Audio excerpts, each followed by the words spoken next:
महापुराण की कथा कहती है रविवार को अगर लोटा भरकर शिव को समर्पित करा जाता है तो घर में तेज लक्ष्मी प्राप्त होती है। क्या मिलती है? तेज लक्ष्मी। रविवार को अगर शिव पंचायत में गुड़, चावल, लाल फूल और लाल मिर्ची के 11 दाने पानी के कलश में तांबे के लोटे में लेकर हाथ को ऊंचा कर नेत्र, नासिका, वक्षस्थल के सम्मुख में जो सूर्य नारायण को अर्घ देता है, जल चढ़ाता है, पर जो सूर्य को अर्घ रविवार के दिन दे देता है, अगले रविवार तक पैसे की आवक आना प्रारंभ हो जाती है। जो आज तक फोन नहीं उठाता वो फोन उठाना चालू कर देता है। अगर कोई बड़ी बीमारी है, कोई बात आपको शंकर भगवान से कहना है, तो रविवार के दिन जब सूर्य को अर्घ देंगे तो वही कलश रख देंगे अर्घ दिया हुआ, फिर उसको आपको धोना नहीं है। दूसरे दिन सोमवार का दिन पड़ेगा, फिर जल भर लो उसी कलश में, सूर्य नारायण को अर्घ देकर वही कलश से वापिस जल भरकर शंकर जी के मंदिर में ले जाकर जल को चढ़ाना प्रारंभ कर दीजिए। आपको स्वयं बड़ी रोग, बड़ी बीमारी में भी आराम लगना प्रारंभ हो जाएगा। आप कहो। अब एक बात सावधानी से सुनिएगा, शायद शिव महापुराण के माध्यम से अभी तक ये बात सामने नहीं आई, पर शिव पंचायत कथा में आ रही है। तो सावधानी से सुनना। एक प्रश्न हमारे भीतर खड़ा होता है, जब हम सूर्य नारायण भगवान को अर्घ देते हैं, जल चढ़ाते हैं, तो वो जल पृथ्वी पर जब गिरता है तो उसके छींटे हमारे शरीर पर लगते हैं। क्या वो ठीक है? क्या वो श्रेष्ठ है? तो शिव महापुराण की कथा कहती है, जब हम सूर्य को अर्घ देते हैं, सूर्य को जल चढ़ाते हैं, वो पानी जब पृथ्वी पर गिरता है, उसके छींटे हमारे शरीर पर लगते हैं, तो वो श्रेष्ठता का भाव निर्मित करते हैं। वो गलत नहीं हो सकता। कारण अब वो भी समझ लीजिए।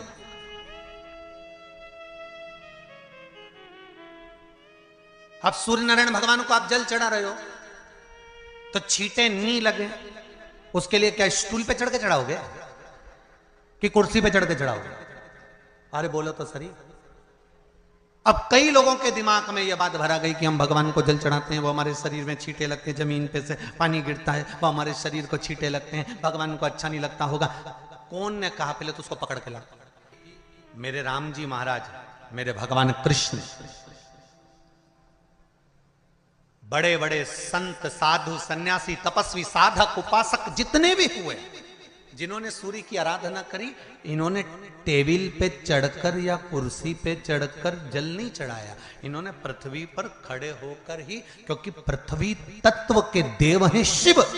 जब हम मृत्यु लोक पर खड़े होकर, पृथ्वी पर खड़े होकर भगवान शंकर का भाग पृथ्वी तत्व को धारण कर जल को हाथ में लेकर जब समर्पित करते हैं, और जो जल नीचे गिरता है वो शरीर पर अगर लगता है तो हमको उसका आशीर्वाद ही प्राप्त होता है, दोष नहीं लगता। पर लोगों ने इसको विपरीत कर दिया। कि कौन ने विपरीत करा? कई लोगों ने इसको विपरीत कर दिया। कौन ने विपरीत करा? तो जो दूसरे धर्म के लोग होते हैं, जिनको हिंदू धर्म से नफरत होती है और जो हिंदू धर्म की पूजन, सेवा, अर्चना को समाप्त करना चाहते हैं, वो धीरे धीरे धीरे धीरे कहने लगे कि सूर्य को जल चढ़ाओगे तो शरीर में लगेगा, शरीर में लगेगा तो दोष लगेगा। इसको कह कहकर घर घर में सूर्य को जल चढ़ाना लोगों ने बंद कर दिया कि आप जल चढ़ाएंगे तो दोष लगेगा, शरीर पे छींटा लगेगा, शरीर को ऐसा लगेगा। ये दोष नहीं है। कितनी सुंदर बात है महाराज। सूर्य नारायण भगवान को जब जल चढ़ाया जाता है, हाथ सिर से 8 इंच की दूरी पर होना चाहिए। जम के बोलिए, सिर से कितना ऊंचा होना चाहिए? 8 इंच ऊपर अपना हाथ होना चाहिए मस्तक से सूर्य को जल चढ़ाते समय। और ना चांदी का, ना स्टील का, ना लोहे का, ना प्लास्टिक का, ना कांच का, ना सोने का कोई बर्तन, ना कांसे का, ना एल्युमिनियम का, ना पीतल का, केवल एक पात्र होना चाहिए, वो है तांबे का। काय का पात्र होना चाहिए? तांबे का पात्र।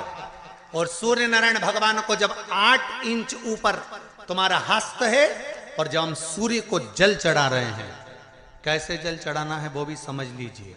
अगर कोई कैंसर का मरीज है, जिसके चेस्ट में कैंसर आ गया हो, लेफ्ट में राइट में कहीं पर कैंसर आ गया हो, या कोई गठान आ गई हो, तो महाराज आप जल चढ़ाते समय उस जल की धार को सूर्य भगवान को जब चढ़ा रहे हो तो धार आपकी गठान की ओर जाना चाहिए, जिससे सूर्य की किरण उस जल में से आपके उस स्थान पर पड़े, उस जगह पर पड़े जहां पर गठान है।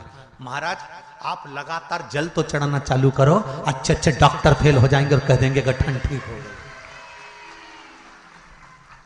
आपका लीवर और किडनी गड़बड़ कर रहा है, आप प्रतिदिन आपका स्वास्थ्य गड़बड़ रहता है, आप प्रतिदिन ये ज्योतिष शास्त्र के अंतर्गत, रत्न शास्त्र के अंतर्गत, ये रत्न शास्त्र, ज्योतिष शास्त्र, रंग शास्त्र जो हमारे यहाँ है, रंगों के हिसाब से ये जितने रत्न होते हैं, माणिक हुआ, सोन, मोती हुआ, नीलम हुआ, मूंगा हुआ, पुखराज हुआ, ये क्यों कहते हैं ये पीला है, ये सफेद है, ये नीला है, ये लाल है, इसको शरीर में क्यों पहनाते हैं? उसका कारण होता है कि जब शरीर में पहनते हैं सूर्य की किरण उसमें पड़ती है, हमारे शरीर पर वो कलर का इफेक्ट पड़ता है, उस कलर को शरीर पर लगता है, और शरीर पर लगता है तो हमारा शरीर धीरे धीरे, हमारी जो इंद्रियां हैं वो सही होने लगती हैं, काम सही होने लगता है। तो आप कहते हो ना साहब, मैं कौन सा नक पहनूं, मैं कौन सा मोती पहनूं, मैं कौन सा पुखराज पहनूं, मैं कौन सा नीलम पहनूं, वो ज्योतिष शास्त्र के अंतर्गत, रत्न शास्त्र के अंतर्गत जितने रत्न हम पहनते हैं ये केवल उस किरण के लिए ही तो पहनते हैं कि जो सूर्य की किरण मिले, उस किरण का प्रभाव हमारे शरीर पर पड़े। तो इन सबसे अच्छा है कि सुबह शंकर भगवान का नाम लो, तांबा का लोटा में जल भरो, 8 इंच ऊपर सिर से हाथ होना चाहिए, और सूर्य नारायण भगवान का दर्शन साधारण नहीं, जो जल तुम चढ़ा रहे हो वो जल की जो धार आ रही है उसमें सूर्य का दर्शन होना चाहिए, तो कैंसर की बीमारी कभी नहीं हो सकती। लीवर, किडनी, हार्ट, आपके हार्ट में अगर तकलीफ है, डॉक्टर ने कह दिया कि इसमें नस चोक है, आपको कहीं ना कहीं छल्ला डलेगा, आपको कह दिया इसमें कुछ ना कुछ प्रॉब्लम आ रही है, आप सूर्य को अर्घ देना चालू कर दो, सूर्य को जल चढ़ाना चालू कर दीजिए। आप सूर्य को जल चढ़ाओ, वो जल की जो तरंग आ रही है, वो जल जो निकल कर जा रहा है, उसकी जो किरण आपके हृदय पर, आपकी छाती पर पड़ रही है, नाड़ियों में पड़ रही है, नसों में पड़ रही है, उसका बल देखो तो सही। 1 महीना लगातार चढ़ाओ तो 15 दिन 20 दिन कर तो देखो। क्यों राम जी महाराज जल चढ़ाते थे, क्यों भगवान कृष्ण जल चढ़ाते थे सूर्य को, क्यों दशरथ जी महाराज जल चढ़ाते थे, क्यों कश्यप ऋषि जल चढ़ाते थे सूर्य को, सारे 33 कोटि देवता, सारे ऋषिवर, साधु संत सन्यासी तपस्वी साधक उपासक सब भगवान सूर्य को अर्घ दिया करते थे। क्यों देते थे, किस लिए? सूर्य नारायण भगवान को जल चढ़ाते समय आपके पंजों की एड़ी ऊंची नहीं होना चाहिए, ध्यान दीजिएगा। आपका पंजा पांव का पूरा की पूरा जमा होना चाहिए भूमि पर।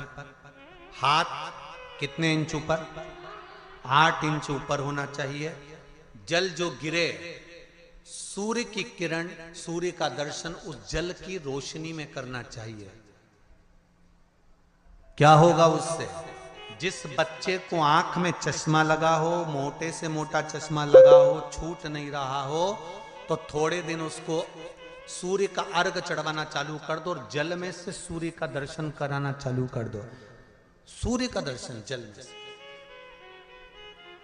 2 महीना 2.5 महीना बहुत है, आंख की रोशनी बढ़ जाएगी, चश्मा हट जाएगा। आप कर देखिए। अब एक प्रश्न और खड़ा होता है सूर्य को अर्घ देने का। गुरुजी, पंचदेव पंचायत में सूर्य नारायण भगवान शंकर की पंचायत में हैं। सूर्य नारायण को हम फ्लैट में रहते हैं, हम फ्लैट के अंदर रहते हैं, तो हम फ्लैट में रहते हैं, हमारे यहाँ अगर छज्जा नहीं है, हमारे यहाँ जगह नहीं है, तो हम सूर्य को अर्घ कैसे दें? तो महाराज खिड़की तो होगी, अगर घर में फ्लैट में पानी ढुलेगा और आप लोग नहीं समेट सकते तो एक बाल्टी रख लो, एक पात्र रख लो, पर सूर्य नारायण भगवान को अर्घ देकर रोशनी शरीर पर पड़ना चाहिए। जिंदगी में कभी कोई बड़ी बीमारी नहीं आ सकती। कितने लोग देते हैं सूर्य को अर्घ? जरा हाथ उठाओ। बहुत बढ़िया, बहुत जोरदार। पुरुष लोग भी देते हैं ना, चाहे बच्चे से बच्चा, बच्चों के हाथ में भी एक लोटा पानी पकड़ाओ। घर में छोटे बच्चे हो ना, उनको तांबे का लोटा दो, पानी दो, जा बाहर खड़े हो जा, एक लोटा पानी चढ़ा के। पहले दिन आप स्वयं बच्चे के साथ बाहर खड़ी हो, ओटले पर, घर के बाहर खड़ी हो, छत पे खड़ी हो या घर के बाहर खड़ी हो, और बच्चे से कह लो चढ़ाओ बेटा, देखो ऐसा हाथ 8 इंच ऊपर करिए, तांबे का लोटा लेकर पानी धीरे धीरे डोलना है। जैसे वो स्लो मोशन के सीन नहीं होते नाटक में, ये एकदम धीरे धीरे धीरे, बस नहीं तो मालूम पड़े छोरा छोरी एक साथ उंडेल के अंदर। नहीं, जल चढ़ाते समय उस पानी में से सूर्य की किरण पड़ना चाहिए, सूर्य की किरण। एक बात और कहना चाहूंगा, अगर आप लोग स्वीकार करेंगे तो, अगर कहीं आपको लगता हो कि बच्चा पढ़ने में कमजोर है, विद्या में कमजोर है, रिजल्ट अच्छा नहीं आ रहा, पढ़ने में कमजोर है, वो पढ़े, अपनी जगह पढ़े, वो कार्य करे अपनी जगह करे, मेहनत करे अपनी जगह करे। बच्चों को कह दो कि कुछ समय के लिए सूर्य को अर्घ देना चालू कर। सूर्य की किरण जहां पर ब्राह्मण या हिंदू धर्म का व्यक्ति मस्तक पर तिलक लगाता है, भुकुटियों के बीच में उस सूर्य की किरण इस भुकुटी के बीच पड़ना चाहिए, परंतु पानी कम से कम ना करते हुए स्लो मोशन में धीरे धीरे गिरना चाहिए, एकदम धीरे धीरे। तो यहां एक रेखा सूर्य की किरण से पड़ती है। सूर्य नारायण भगवान को स्टील के लोटे से या चांदी के लोटे से या पीतल के लोटे से या प्लास्टिक के लोटे से या कांच के बर्तन से जल चढ़ाने से आयु छिन्न होती है। क्या समाप्त होती है? आयु। और सूर्य नारायण भगवान को अगर तांबे के लोटे से जल दिया जाता है तो आयु की वृद्धि होती है, और दिन भर में अगर कोई काम अटकने वाला है तो वो काम का रास्ता खुल जाता है और शरीर की बीमारी समाप्त हो जाती है। शरीर की बीमारी समाप्त हो जाती है। एक नियम बना लो कि हमारे शरीर को, क्योंकि दिन भर हम दुकान पे बैठे रहते हैं, नौकरी में लगे रहते हैं, सर्विस में लगे रहते हैं, अगर मुंबई, पूना, चेन्नई, मद्रास आदि अधिक बड़ी बड़ी सिटियों में लोग रहते हैं तो उनको ऑफिस जाना पड़ता है, सवेरे से जल्दी उठते हैं, काम करते हैं, दिन भर ऑफिस में लगे रहते हैं। व्यापार करने वाला व्यक्ति व्यापार करता रहता है, नौकरी करने वाला व्यक्ति नौकरी करता रहता है, धंधा करने वाला व्यक्ति धंधा करता रहता है, ठेला चलाने वाला, गाड़ी चलाने वाला गाड़ी चलाता रहता है। घर की माताओं को एक नियम चालू कर देना चाहिए। क्या नियम? क्योंकि जान है तो जहान है। बोलो सही है कि गलत है? शरीर में रोग आ गया, बीमारी आ गई, और तुमने 5 लाख रुपए महीना भी कमाया, मान लो, एक सरल भाषा में समझ लो, 5 लाख रुपए महीना तुम कमा रहे हो, 4 लाख रुपए महीना तुम कमा रहे हो, और शरीर में बीमारी आ गई। अब वो 5 लाख रुपए तुम्हारे कमाए हुए किसी काम के हैं क्या? हॉस्पिटल में जाओगे, दवाई में, गोली में, जांचों में वो समाप्त होते चले जाएगा। तुमने कमाया किसके लिए था? अपने बच्चों के लिए। मेहनत किसके लिए करी? अपने बच्चों के लिए।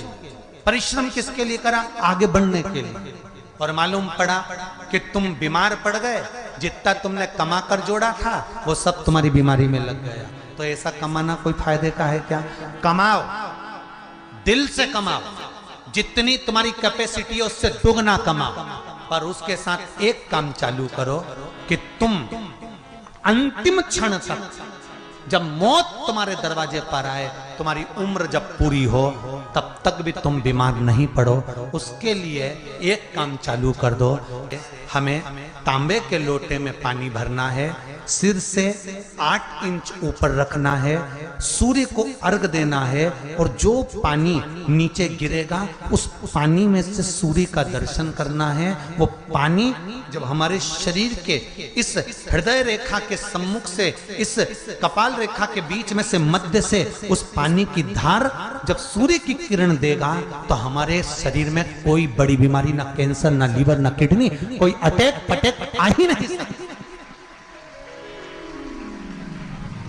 मेरा बच्चों से भी निवेदन है कि आप अपने पापा से कहो, आप अपनी मम्मी से कहो, और बड़ों से निवेदन है वो अपने बच्चों से कहो।